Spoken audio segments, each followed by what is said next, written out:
આવી રીતે પલોઠી મારીને જમવા બેસતા અને સામે પાટલા ઉપર કે બાજોઠ ઉપર થાળી હોય અને અહીં ગોઠણ હેઠે ઢીચણીયું હોય,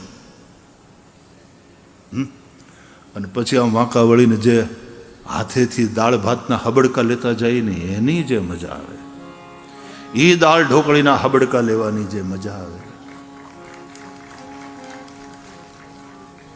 હાઈટેક રેસ્ટોરેंटની અંદર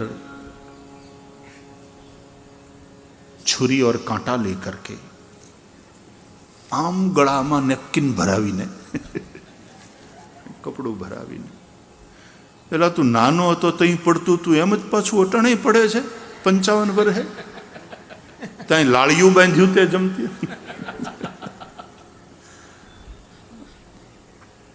તો આમ વાંકા વળીને એવી મજા આવતી જમવાની, અને પાછું ઢીચણીયું હોય. હવે તો છોકરાઓને ઢીચણીયું હું એ ખબર નથી. શહેરનો એક જમાઈ ગામડે ગયો એના હારે, તો નીચે બધાને જમવા બેસાડ્યા. તો જમાઈ પહેલાં વહેલા બેઠા હતા, બધું પીરસાઈ ગયું, જમવાનું ચાલુ થઈ ગયું. પછી હાહુને યાદ આવ્યું, લે એ કે જમાઈ રાજા આ ઢીચણીયું દેવાનું તો ભૂલી ગઈ, ઢીચણીયું આપું?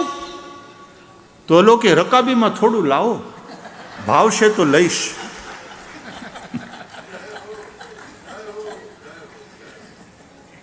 તે હાહુની આંખ્યું પોળી થઈ ગઈ કે આને ખાવું છે,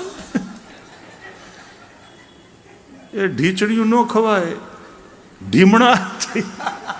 ધીમણા થઈ જાય.